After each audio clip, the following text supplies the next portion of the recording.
G'day guys, we're just out here testing out the new 2022 Sherco Trials Range. First time ever on a trials bike in my life. I've done everything from road racing to endurance car racing and go-karting, and I think after 5 hours of riding trials bike, I've never been this tired before in my life. Arms are hurting, legs are hurting, but it was a bucket of fun. Picked up on a lot of things that I can change in my everyday riding and just improved my riding overall from the start of the day to the end of the day. It's like night and day. Now, Australia has been left in the dark when it comes to the sport. Trials exploded in Europe decades ago, but even with Australia's obsession with motocross and endurance riding, it never seemed to gain traction of sold-out stadiums and championships seen in Europe. This meant I had never actually seen a trials bike in person. In fact, all but one of the journalists, which most of them were from off-road magazines, had never even ridden one before. Our teacher for the day was the legendary endurance rider, Tim Coleman. Tim's long resume boasts over 15 years of throwing a motorcycle up obstacles that you couldn't even walk up. For us Sydney journos, Tim flew away from his usual training camp in Victoria and borrowed Bilpin Moto Adventures property to teach us all the basics we need to get used to the featherweight two-stroke machines. A first walk around the 250 and 300 Sherco Trials machines revealed a fair few key differences to your average dirt bike. The most obvious being the fact that there's no seat. It's all about keeping weight to a minimum and movement to a maximum.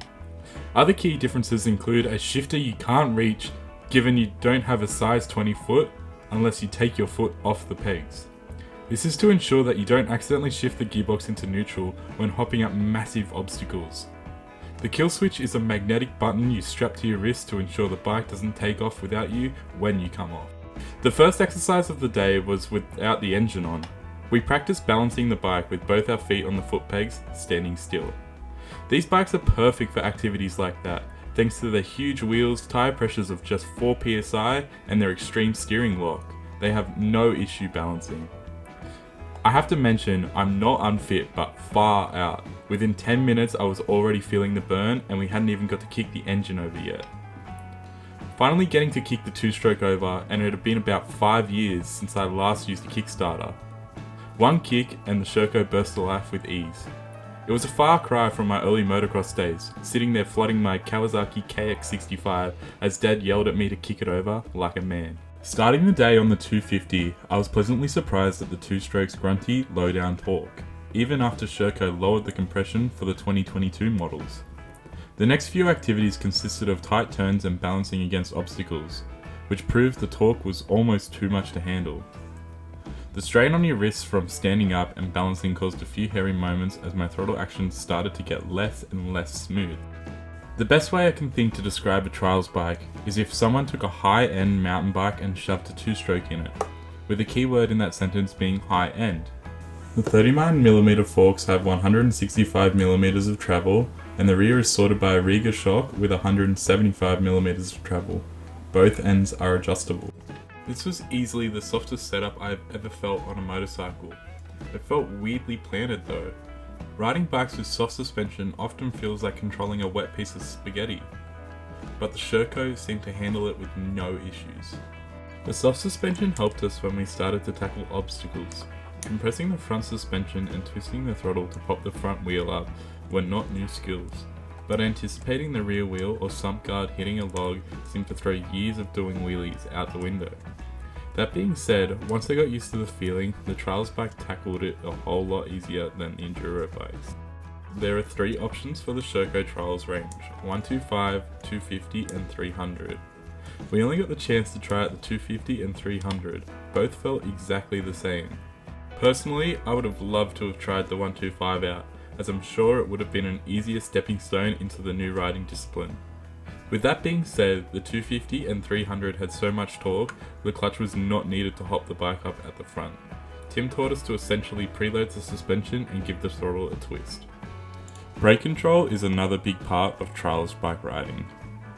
The brakes were surprisingly good, despite them being another part that looked like it was borrowed off a mountain bike. They stopped the machine well, but most importantly, they weren't fatiguing on the wrist. When we were learning how to do stoppies, a quick squeeze and some preload flung the rear wheel up in the air with ease. The Sherco build quality was spectacular. The French sure know how to put together a bike now, and a quick search of used trials bikes proved that Sherco and Beta have a monopoly over the market at the moment. Despite the lack of choice in Australia, you shouldn't be disappointed with it at all. Small touches like the firm and secure side stand that my fatigued legs were struggling to kick up by the end of the day, to the high quality graphics stuck all over the bike. It made it feel like it was completely high end. Nothing rattled or came loose, and all of the parts held up well from us newbies. Quality testing came in the form of an accident when we were going for a short bush ride and I found myself on top of a slippery boulder. After grabbing a bit too much front brake, I threw the bike off a decent drop. I was certain I had just ruined a brand new bike, but not a single thing on it was broken. A quick wheel alignment from Tim as he straightened the bars against the tree and I was ready to rock and roll again. The bikes are pretty much ready to go out of the box. I wasn't too sure if it was normal for a trials bike, but they seemed to stall out while idling. While the kickstart was easy and the bike would often start on the first or second kick, it got tiring continuously needing to start it. An idle adjustment could help with this, but at the sacrifice of a higher clutch out no throttle speed. For 2022, Sherco went with the S3 Black Hard Rock foot pegs. These were seriously grippy. Even with my worn out boots, they held my feet on when I wanted them to stay on and came off when I had to quickly put my foot down. They were angled forward to help with all the time you'll be spending on the back wheel, helping with general ergonomics as well. After learning how to hop up some larger obstacles, the owner at Bilpin Moto Adventures was eager to show us around his lovely property. Due to some unfortunate stock circumstances, we weren't able to take the new Sherco Enduro range for a spin, as was originally planned. So it was left up to the little trials machine to tackle the trails. This opened my eyes a little bit more in terms of trials spot within the Australian market. We didn't have to ride fast or far to find challenging yet fun obstacles. The Sherco Trials Range seemed to be the perfect option to just jump off the back of your ute and stay within a 1 kilometre radius as you spend hours mentally and physically challenging yourself to overcome obstacles that you would have no chance of getting up on an enduro bike, unless of course you're a madman like Tim. By the end of the day I was not only physically tired but extremely mentally drained. The amount of thought you have to put into how you're going to hit an obstacle, how much brake, how much throttle and clutch to use was extremely challenging. On the drive home, I thought there is no way I would be able to do that again. But after reflecting for the past week or so, I've almost welcomed the idea of buying my own personal trials bike. If you're like me who's not a seasoned off-road rider, you might not see the point in starting a new motorsport.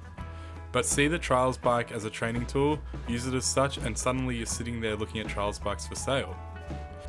Being able to ride it at almost a standstill, the quiet exhaust and the compact design make it perfect to practice balance, throttle and brake control, and your wheelies in your backyard, even if you live in suburbia. Just seeing the quality of the Sherco range, seeing it be the choice for Bilpin Moto Adventures and Tim Coleman, were enough for me to seriously consider buying a Sherco and a Sherco only. It's not often I jump off a bike feeling like a truck has just hit me and still not had anything bad to say about it. Pricing may be a bit high for just a practice tool, but the skills I'd learned from it are priceless. You can pick up the 2022 Sherco 250 ST for an RRP of $11,690 and the 300 for an RRP of $11,990 now from your Sherco dealership. Thanks for watching. Make sure you leave a comment down below letting us know if you think you'd try a trials machine. Like and subscribe to stay up to date with all the latest bike news and reviews. Head to BikeReview.com.au now to read the full review on the 2022 Sherco Trials Range.